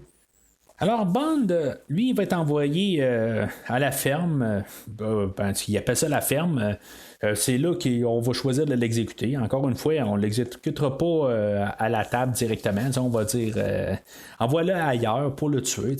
Ça n'a comme pas rapport tout à fait. Il y a plein de fois parce qu'on a de la chance de tuer James Bond, puis on le fait pas. C'est juste drôle, mais c'est pas un film. On sait que James Bond va survivre à la fin du film. C'est juste tout le déroulement puis le fun qu'on doit avoir tout le long. Et puis, je suis pas en train de dire que c'est juste comme tout le temps du fun, puis ha ha ha. C'est quand je dis ça, là, je trouve que c'est le fun à écouter pareil, là, mais il faut juste se sous-entendre. La ferme, à quelque part, c'est comme une ferme d'alligators, tout ça. Puis c'est là où on a trouvé le nom de Kananga. Dans le fond, ça l'appartient la ferme, elle appartient à M. Kananga.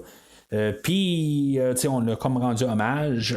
L'endroit a été découvert comme par hasard quand il est en train de chercher un endroit pour filmer. Puis, ils ont vu là, le panneau. C'est pas ce panneau-là, c'est un panneau qui est genre plus petit ou quelque chose de même. Là, que si vous pas. Trespassers will be eaten. Là, ils l'ont vu ce panneau-là, mais là, ils l'ont comme ragrandi, ils l'ont mis mieux là, pour le film. Mais ils ont vu ce panneau-là, puis ils ont dit hey, que c'est ça, c'est cool là, comme panneau. Tout ça, fait qu'ils se sont informés qu'ils ils ont trouvé là, cette ferme-là avec plein d'alligators en dedans. Ça va être lui, dans le fond, M. Kananga, qui va faire tout le saut là, de James Bond, où il embarque sur les crocodiles. C'est lui qui va l'avoir fait quelque chose comme 6 fois. Puis à la 6e prise, on l'a eu, là, mais... C'est quand même une bonne scène. Je veux dire, je trouve que c'est bien monté. Tu peux, après un bout, te demander là, qu'est-ce qui va se passer. C'est comme dans le fond une façade là, pour l'endroit. Là. C'est une façade là, où ils cultivent là, l'héroïne, puis ils sont en train de tout faire le procédé là, pour pouvoir la shipper un peu partout. Mais c'est ça, James Bond, il va être amené sur une petite île, puis il va y avoir plein d'alligators qui vont vouloir le manger, quoi. Puis en sortant de là, ben, c'est ce que j'aime pareil, c'est qu'à quelque part tu dis ah ben oui il y a la montre, puis il va pouvoir se sauver en bateau, mais ça marche pas de même. Le bateau est attaché, je trouve que c'est quand même assez pensé quelque part, parce que le gadget à James Bond qu'on n'a pas vu, qui s'est pas servi là, depuis le début du film, tout d'un coup il s'en sert, puis tu te dis ah ben il va sortir de là avec ça. Non, il s'en sert pas avec ça, il s'en sort pas avec ça, c'est juste comme par hasard les alligators qui s'alignent puis courent dessus là, ça marche pas là, c'est pas c'est pas logique là, ça peut pas arriver vraiment là, mais en tout cas ça arrive pour le film. C'est un petit peu cruel par contre qu'est-ce qu'ils ont fait, ils ont attaché toutes 3-4 alligators en tout cas, ils ont tout attaché pour qu'ils restent sur place là, c'est un petit peu cruel là, quelque part, c'est peut-être ça que j'aime pas tout à fait là. Mais la séquence est quand même assez bien, il y a un bon résultat, mais je trouve juste ça plate quand même là, qu'est-ce qu'ils ont fait là, aux alligators là. Puis pour les connaisseurs, ben c'était peut-être les crocodiles, je le sais pas là, je veux dire c'est un ou l'autre. Pour moi les deux, je voudrais pas tomber face à face avec aucun des deux là, mais en tout cas c'est juste pour mettre ça assez clair là, pour ceux-là qui me disent ah mais c'était les crocodiles, ben c'est ça. Fait que on savait qu'il y en avait un qui s'appelait Albert, puis c'est lui qui avait arraché le bras à Teehee. Je sais pas si c'est lui que James Bond va comme laisser aller là, dans le laboratoire, puis que pendant que l'alligator il rentre ou le crocodile il rentre là, dans les laboratoires, puis tout le monde est en panique, James Bond va s'arranger pour que la bâtisse ça pogne en feu. Puis à partir de là, ben James Bond, il va trouver un bateau, puis il va se sauver là, sur la rivière. Là, on va avoir comme genre la plus longue séquence là, dans toutes les James Bond, je crois bien, là, au final, là, ça va être la plus longue séquence d'action. Je comprends que je dis depuis tantôt qu'on n'a pas beaucoup d'action depuis le début du film, mais là, c'est peut-être un peu contrebalancé. Je dis pas, ben, l'action est pas là mur à mur. Je veux dire, elle commence quelque chose comme à 1h25, puis elle va se terminer à 1h40, là, la séquence. C'est quand même gros. Puis oui, c'est sûr que c'est juste 15 minutes, mais dans un film, c'est quand même beaucoup. Là, ça a l'air éternel. Là. Pendant toute cette séquence de bateau-là, ben, on va avoir le personnage là, de J.W. Pepper. Lui, c'est un policier redneck, là, en tout cas. C'est juste pour rajouter de la comédie, ça fait un peu penser là, à Madame Bell tantôt. C'était juste correct pour Madame Bell. Lui, ça va peut-être un peu comme devenir son film là, tout d'un coup. Là. C'est comme assez étrange là, pourquoi que tout d'un coup, là, les caméras se sont tournées sur Monsieur Pepper, là, ou le shérif Pepper. Je veux dire, c'est drôle un peu à quelque part. C'est drôle peut-être pour une séquence ou deux, mais là, ça devient un petit peu irritant là, à la longue. Le personnage, je t'avais parlé quand j'ai parlé de Superman 2. C'est comme si le personnage a comme continué à partir du film d'aujourd'hui, puis il s'est ramassé dans Superman 2. Mais en même temps, c'est avec ce personnage-là qu'on fait. Qu'on rajoute un peu la logique des choses qui se passent alentour de la course de bateau. Il y a son beau-frère qui a un super bateau, super rapide, que finalement, il y a un des gars à Kananga qui va trouver le bateau. Puis il va poursuivre Bond avec. Fait qu'on sait que le bateau, pourquoi il est plus rapide, ben, c'est qu'il est le bateau le plus rapide. Puis tu sais, c'est toutes des petites affaires de même, là. Mais c'est ça, dans la poursuite, il y a Bond qui se fait poursuivre, puis là, ben, il y a quelque part, il y a des machins là, qui vont tomber dans une piscine là, pendant qu'ils passent sur des terrains. Il y a beaucoup d'affaires de passage sur des terrains, juste pour comme faire des raccourcis, des affaires de même. Il y a des mariés aussi où le gâteau se fait ruiner, puis la mariée là, elle pleure, tout ça. C'est tous des petits gags quelque part juste pour rendre la scène intéressante. Honnêtement, il y a beaucoup de choses qui se passent là, dans cette scène-là. Mais je trouve qu'il se passe beaucoup de rien. C'est juste ça qui est dommage à quelque part. C'est comme la plus grosse scène du film, mais en bout de ligne, il n'y a pas grand-chose. Il y a juste la dernière section où on a vraiment comme Bond contre l'envoyé spécial ou l'assassin à Kananga, où ce que Bond va étirer là, de l'essence dans les yeux, puis qu'il va faire Bond va repasser à côté, puis qu'il va repartir le bateau au gars, puis qu'il va partir en rond, tout ça. En tout cas, toute cette séquence là, je trouve que c'est comme le coin qui est plus fun, mais tu sais, comme le 12 minutes avant là, je m'en aurais quasiment passé là.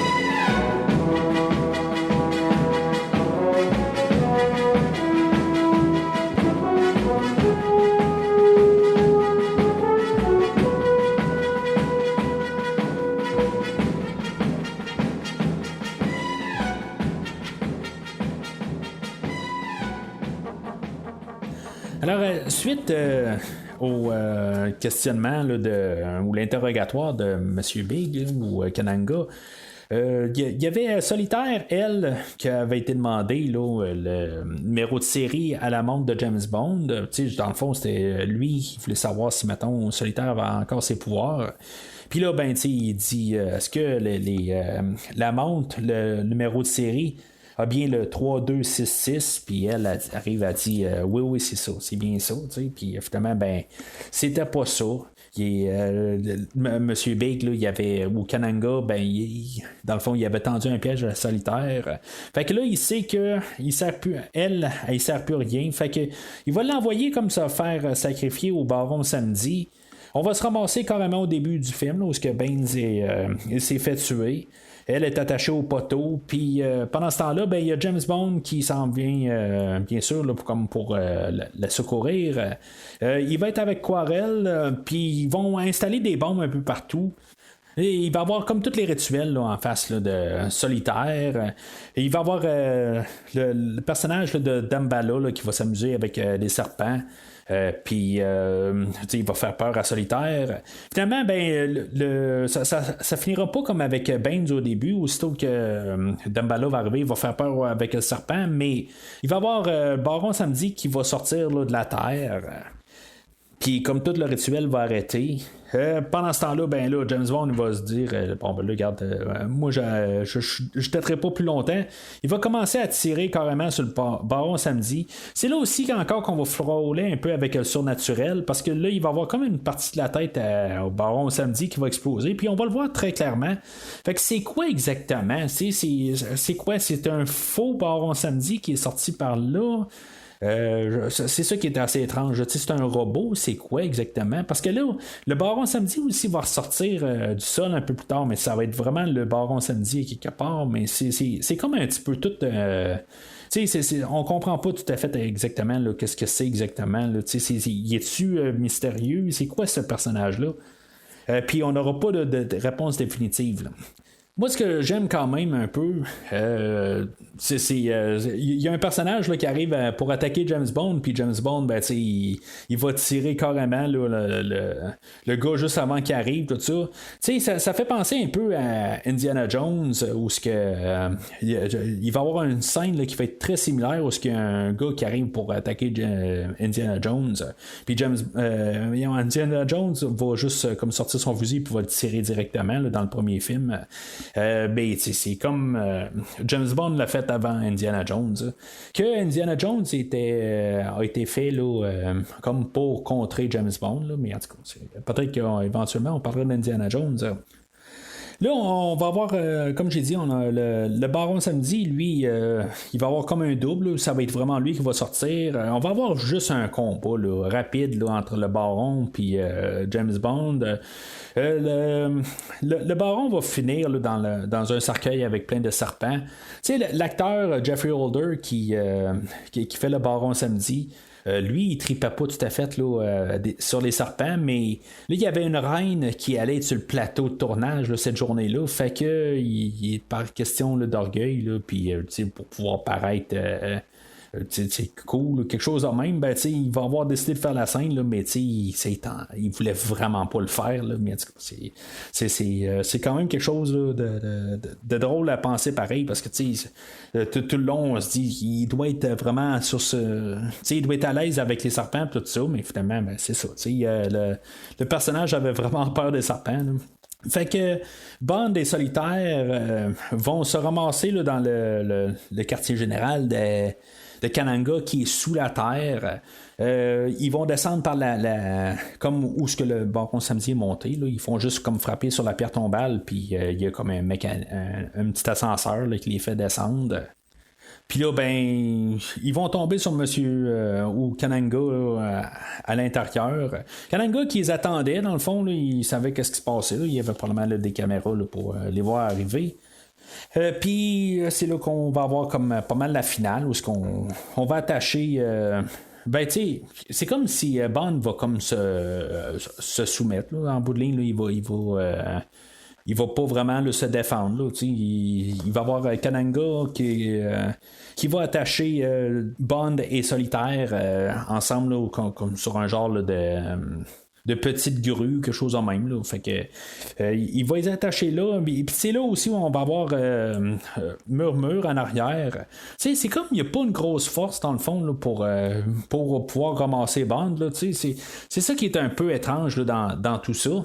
Puis, tu sais, comme Teehee, il est rendu où, là? Tu sais, si maintenant on aurait vu Teehee, okay, ça aurait pu un peu expliquer, mais il y a juste Kananga et Murmure, là. Fait que... Là, c'est là qu'on va avoir finalement la montre à James Bond. Là. Elle va servir à quelque chose. Dans le fond, avec sa montre, il va aspirer là, une balle d'air comprimé. On nous avait montré qu'est-ce qu'elle pouvait faire, cette balle d'air comprimé-là. Elle peut faire elle fait gonfler quelque chose. C'est genre une dernière affaire qui arrive là, dans le film à la dernière minute, puis qu'on nous explique qu'est-ce qu'elle fait, puis Bond va la prendre. Il va la garder dans sa bouche, mais plus tard, il va la mettre dans la bouche à Kananga, puis je sais pas, Kananga va l'avaler. Qu'est-ce qu'il va faire que dans la bouche à Kananga, qu'est-ce qu'il va faire que elle va exploser dans sa bouche? Bond Bond va quand même manger une coupe de coups aussi, puis elle va pas exploser la balle, là, mais c'est juste dans la bouche à Kananga qu'elle va être déposée dans sa bouche. Qu'elle va exploser. Là, en tout cas, ça ne marchera pas tout à fait. Mais avant ça, ben, c'est ça. Une chose qu'on ne savait pas, c'est que la montre, elle pouvait aussi virer en scie. Puis ils vont couper là, les cordes là, qui les retiennent.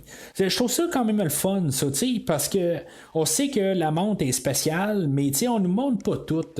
Dans les autres bandes, on nous montrait qu'est-ce que l'équipement James Bond, qu'est-ce qu'elle pouvait faire avant qu'ils s'en servent. Mais là, on nous en a gardé un peu, là, dans le fond, on a juste une montre puis avec 2 fonctions, mais on nous a pas montré la deuxième fonction. Puis même la fonction qu'on sait, ben, on l'a vu comme 3 fois. Initialement, au début du film, quand il a aspiré comme la cuillère de les mains ou juste la petite assiette là, à M. Puis une fois plus tard, il avait essayé d'attirer le bateau avant de se faire manger par les crocodiles. Tout ça. Puis là, c'est la 3e fois, puis là, ça fonctionne. Mais on peut juste se dire que ben cette montre-là, elle sert juste comme aimant, tu sais. Mais donc, finalement, elle est capable aussi de virer en scie. C'est comme ça vient de nulle part, mais ça, j'aime ça, à quelque part. On savait pas tout, là, je trouve ça le fun, puis c'est logique. En guillemets, là, on s'entend.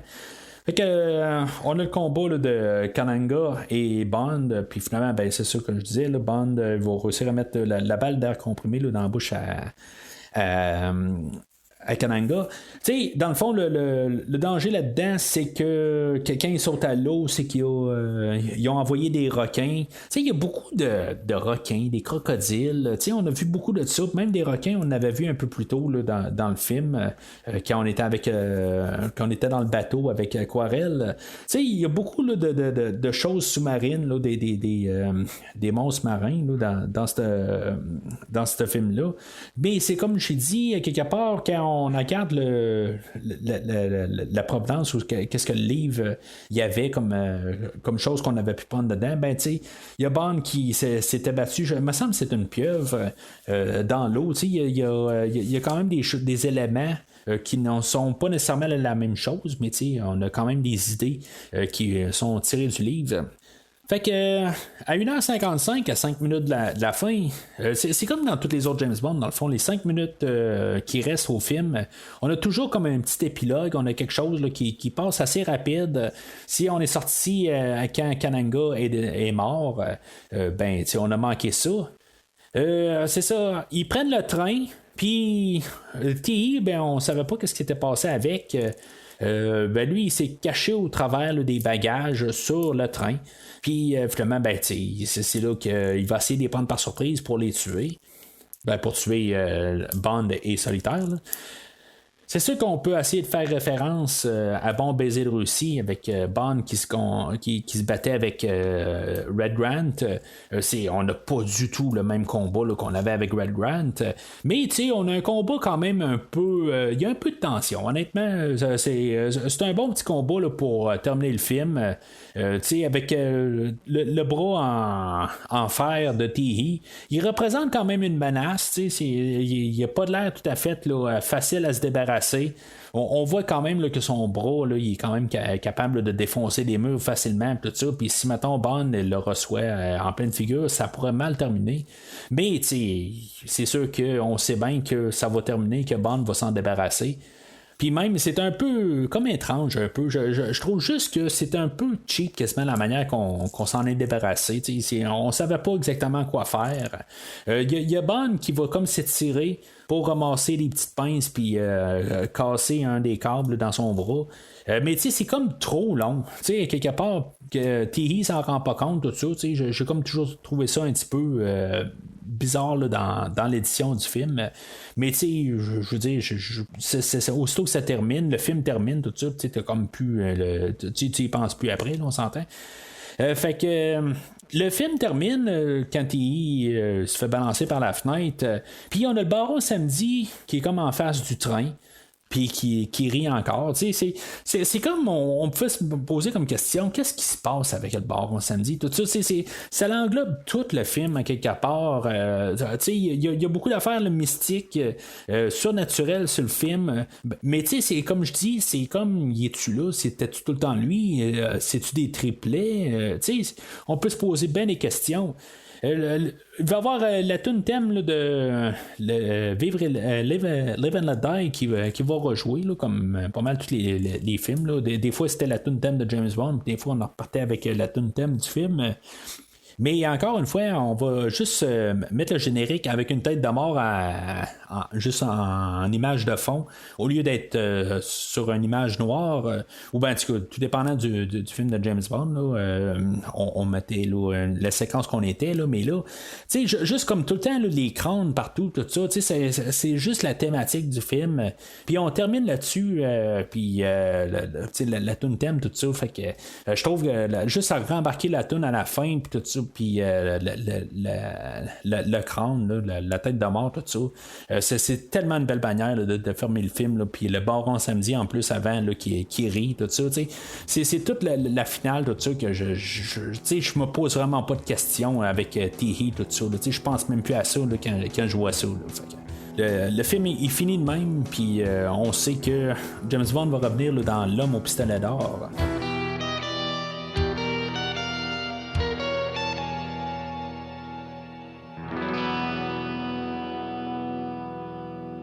Alors, en conclusion, vraiment un long podcast aujourd'hui. Je m'attendais pas à parler autant de ça que j'en ai parlé. Là. En tout cas, beaucoup de choses à dire quand même. Là, nouveau James Bond, tout ça. Fait que il y a beaucoup d'affaires là, qui se passent là, dans ce film-là. Je trouve que c'est un James Bond là, qui est assez solide. C'est peut-être pas là, dans mon top 5. Honnêtement, je pensais que c'était un James Bond qui était là, dans mon top 5. Je dirais qu'il serait dans mon top 10.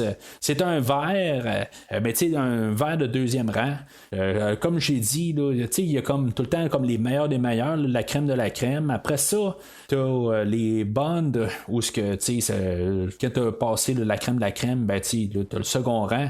Quand tu tombes au troisième rang, ben on tombe plus là, dans le secteur jaune. Puis par la suite, ben, on tombe dans le rouge.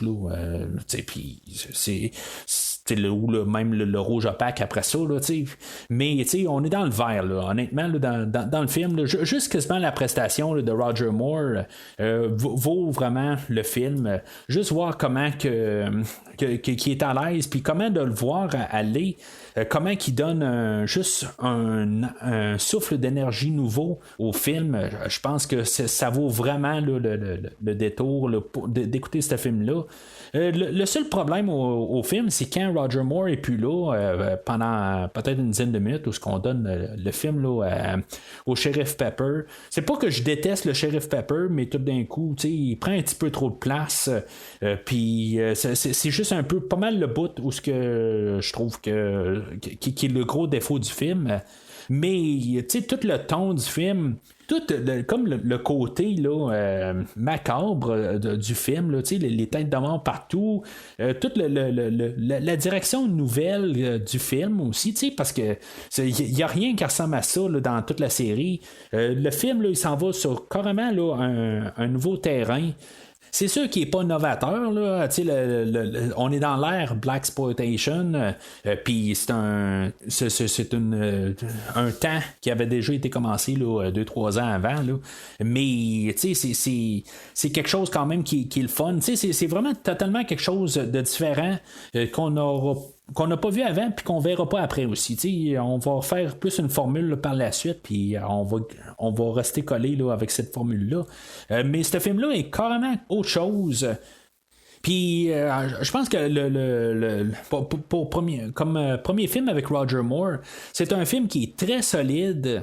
On voit qu'en arrière de la caméra, on n'a pas eu peur là, de changer de James Bond. On n'a pas eu peur de mettre l'emphase sur Roger Moore. Puis ça, c'est quelque chose là, qu'ils ont appris de George Lazenby. Si George Lazenby valait quelque chose au total, au final, ben c'était ça, c'est plate, là, mais c'était de comprendre que si, mettons, on change d'acteur, ben il faut pas refaire la même affaire. Il faut essayer là, d'embrasser le changement, puis le prendre comme un positif. positif, que c'est pas négatif quand un acteur veut partir. Il faut partir, puis travailler sur les forces. Roger Moore, il est plus vieux que Sean Connery, mais on voit qu'il y a comme un souffle de jeunesse. C'est quand même spécial à savoir qu'il est beaucoup plus vieux que Sean Connery. Quand dans le dernier film, il semblait là, vraiment plus vieux, Sean Connery. C'est quand même... c'est quand même incroyable là, de regarder ça de même. Là. Mais je trouve, dans le total au film aujourd'hui, là, je trouve que c'est quand même le fun comme film. Ça vaut vraiment, là, c'est un des meilleurs Bonds. C'est pas dans les meilleurs, mais c'est un verre, là, vraiment, là, j'ai pas honte du tout à dire que c'est un verre. Puis je sais que dans l'ère de Roger Moore, il y a des fois qu'on va virer dans le rouge, il y a des fois qu'on va virer dans le vert solide. C'est vrai, je sais que dans les prochaines semaines, là, ça va être vraiment là, des montagnes russes. Ça, je le sais, mais je trouve comme premier film, comme introduction, on part vraiment sur un bon pied. Je pense que si on regarde dans tous les films que Roger Moore va faire par la suite, si n'importe quel pourrait être une introduction au personnage, ben je trouve que c'est une très bonne introduction au personnage, à l'itinérration de Roger Moore. En tout cas, c'est cette version-là. Je trouve que c'est un bon film pour partir. Il y en a d'autres aussi là, qu'on va reparler là, plus tard, mais si, mettons, on écoute Vivre et laisser mourir comme premier film de Roger Moore, je trouve qu'on peut pas vraiment se tromper non plus.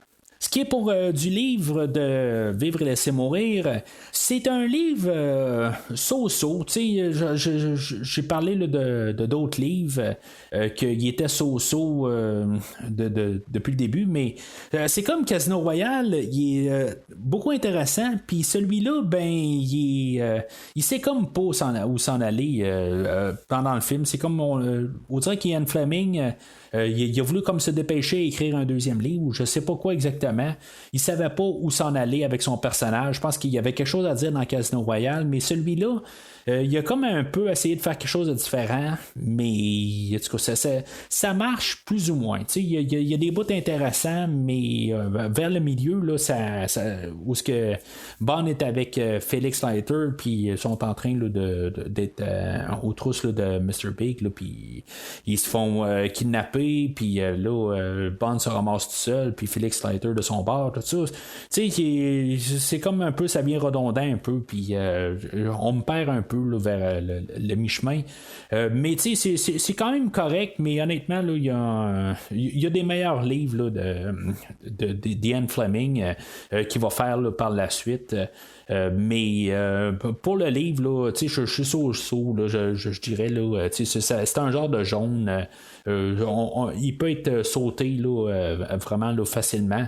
Puis même, ce qui est plate, c'est que Felix Leiter, on ne sait pas exactement comment que ça se déroule, le fait là, qu'il se fait manger par les requins.